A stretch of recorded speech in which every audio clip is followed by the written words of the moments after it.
is Colonel Quaritch? And how did the character debut as the face of the RDA in Avatar back in 2019? Even though the character was killed by Neytiri, Avatar: The Way of Water brought the villain back as a recombinant soldier. What kind of soldier, though? The clone of Quaritch in a new Avatar body. That's right, The Way of Water began a new journey for Quaritch in the Avatar films, as he was reintroduced to his son and began to embrace Na'vi life. That was such a cool move, and more than that, a smart one. It's all over. Nothing's over while I'm breathing. While Avatar focused on a Na'vi clan living in Pandora's forests, Avatar: The Way of Water found Jake Sully and his family seeking refuge with the Metkaina, a reef clan. Not only that, Avatar showed glimpses of other Na'vi clans while Jake was recruiting an army to fight the RDA. But Avatar 2 delves into the details of a new community of differently adapted Na'vi. What does this do? Okay, well, no truncal attacks here, that's good. Are you feeling lightheaded or dizzy at all? Are you wiggling your toes? Good, Jake.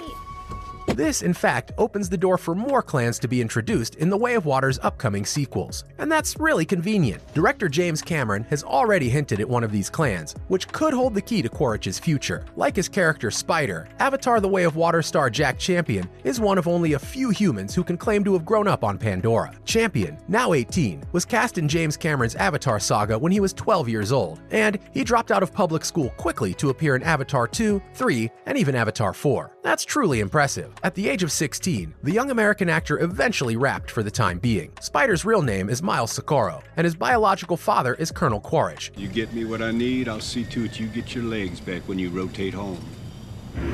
Your real legs. That sounds real good, sir.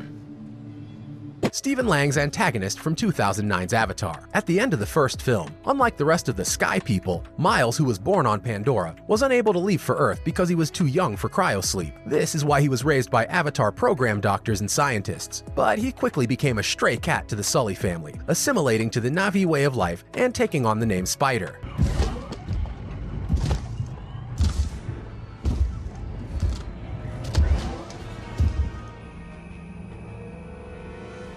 As we know, that James Cameron teased the introduction of another Na'vi clan. Why? To find the balance between good and bad in both the humans on Pandora and the indigenous Na'vi. In addition to the Omaticaya representing Earth and the Metkaina representing water, James Cameron said that fire will be represented by the Ash People, suggesting the appearance of volcanic Na'vi as the antagonists of Avatar 3. That sounds like a good approach, doesn't it? The Sky People have sent us a message.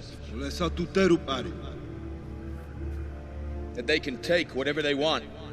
Both the Avatar movies dealt with very negative human examples and very positive Na'vi examples, and the coming Avatar 3 would flip this on its head. The future Avatar films will explore areas outside of Pandora, including the possibility of bringing Neytiri to Earth. Why is this even significant? Because it'll demonstrate to Neytiri that humanity is more than just the RDA on Pandora, that not all humans are bad, not all Na'vi are good. The theme appears to be set to get introduced during Avatar 3 with the inclusion of the Ash People. This is also an addition to the franchise that could see some major changes in the storylines of the main characters. Day one, think I felt like a shaved tail, Louis? Yeah. Well, they could fix me up if I rotated back. Cool enough, isn't it? You guys will notice that in Avatar: The Way of Water, a more animated Quaritch is introduced than the previous human iteration. This is aided by the character's new Avatar body, which grants him greater speed, agility, and the ability to blend in better on Pandora. Quaritch's quest to find and kill Jake Sully compelled the former colonel to accept life as a Na'vi, which included learning the native language and bonding with his own Ikrin. The Way of Water showed the beginnings of Quaritch's transformation, as he expressed regret for burning down a Na'vi village and sacrificed his plan to save his son Spider. I pulled your record, Corporal. Venezuela, that was some mean bush. Nothing like this here, though.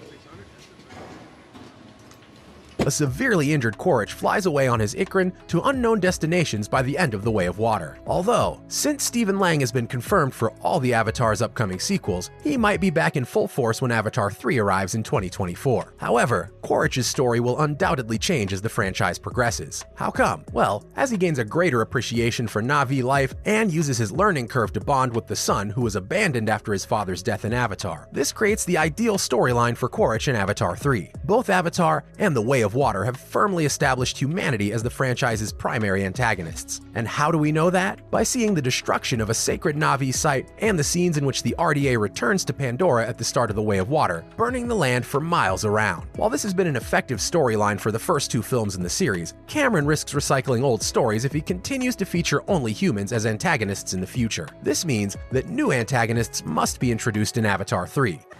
Oh, come on, you ain't got no skills. I don't even have to play defense on Hey, guys. Hey. Avatar, The Way of Water reinvented the human threat on Pandora by introducing recombinant soldiers. Not only that, but also cloned Avatar versions of deceased RDA soldiers who died during Avatar's final battle. This has already blurred the lines between good and evil, as humans can now not only look like their adversary, but can also see the world through their adversary's eyes, which could be hugely transformative.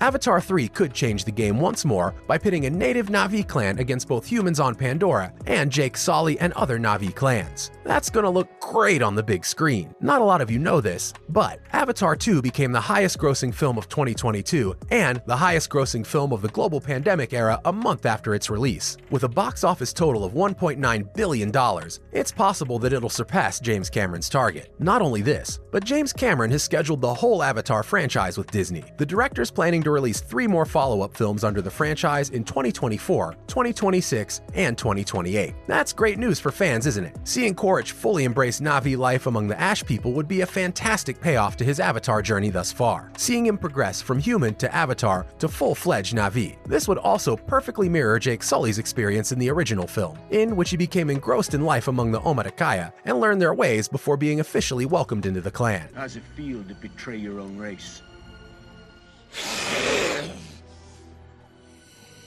You think you're one of them? Following the epic events of Avatar: The Way of Water, Avatar 3 could feature a Na'vi versus Na'vi battle, with Jake Sully and Quaritch leading opposing clans. Not a lot of people know this, but Spider becomes a very important character in the future. He acts as a bridge between Quaritch and Jake. Spider grew up with the Sullys and formed close bonds with the Sully children, particularly Kiri, but he also has an innate connection to Quaritch, so his dynamic in the sequels will be fascinating. Not only that, Quaritch and Jake initially collaborated in Avatar to infiltrate the Omaticaya clan's home tree and relay structural information back to the RDA. They were the ones planning to destroy the tree and harvest the unobtainium hidden beneath. However, Jake abandons humanity and raises an army to fight Quaritch and his forces, resulting in Quaritch's death and the human evacuation of Pandora. Your man. See you on the flight line.